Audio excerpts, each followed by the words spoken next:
বন্ধুরা, চলো প্রথমে আমি এই যে হিমসাগর আম আসাম, প্রচণ্ড সুন্দর গন্ধ।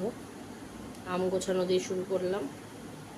আমগুলো ফ্রিজে ছিল, আমরা তো ওই যে টক দই দিয়ে আর এই হিমসাগর দিয়ে লস্যি করে করে খাচ্ছি, মামকেও দিচ্ছি।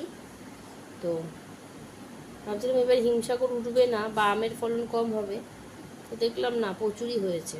তো ঠিক আছে, চলো, হয়েছে যখন খেতে তো হবেই, তাই না?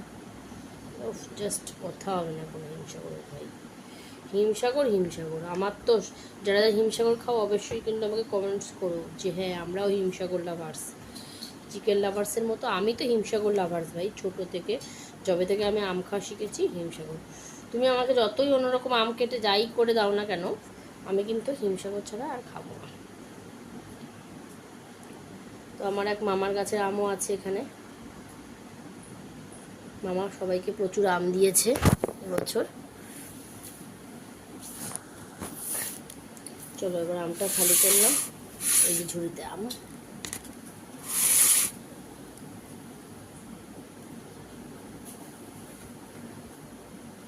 এই বছর আর কত মাসের আম খাওয়া হলো না, গত বছর তাও একটু হলেও আম খেয়ে গেছে। সবজি নিয়েছি সেই ড্রয়িং ক্লাস থেকে আসার সময়, মার বাড়ির সামনে সবজি লেগেছিলো তখন। এখন অবধি ঢেলে এগুলোকে পারিনি, এখন এই রাখছি, ঢালছি, তারপরে কালকে সকালে ফ্রিজে ঢোকাবো। এখন আর ফ্রিজে ইচ্ছা করছে না, বুঝেছো তো, রাখতে। এগুলো রেখে হালকা একটা কাপড় চাপা দিয়ে দেবো। এই দেখো ঝিঙে পেয়েছি, কি সুন্দর কচি কচি ঝিঙেগুলো, এই দেখো। ঝিঙে দিয়ে আলু দিয়ে, মা বললো রাঁধুনি ফোড়ন দিয়ে একটু তরকারি করবি, মিষ্টি মিষ্টি মিষ্টি দিবি অল্প একটু, খেতে খুব ভালো লাগবে, সুন্দর হয় তরকারিটা। 1 কিলো ঝিঙে নিয়েছি বন্ধুরা। 1 কিলো ঝিঙেতে আমার 1 2 3 6টা ঝিঙে হয়েছে। এই যে এই দেখো 6টা ঝিঙে হয়েছে।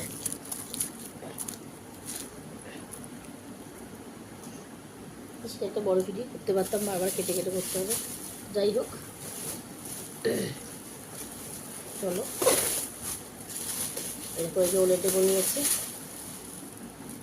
ওলের ডেকো, এই শাক কিন্তু সব আমি কুচিয়ে রান্না করে খাবো। আর এই যে ডেকোগুলোকে রান্না করবো চিংড়ি মাছ দিয়ে। মামাকে সব কিছুর সাথে একটু একটু করে ইন্ট্রোডিউস করাচ্ছি, পরিচয় করাচ্ছি সব সবজি সব কিছুর সাথে।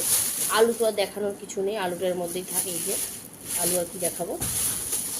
আচ্ছা, এর মধ্যে নিয়েছি গোপু সোনার জন্য একটা বাঙি, আর এই যে ক্যাপসিকাম আর গাজর, এগুলো অনেকগুলো নিয়েছি। এই যে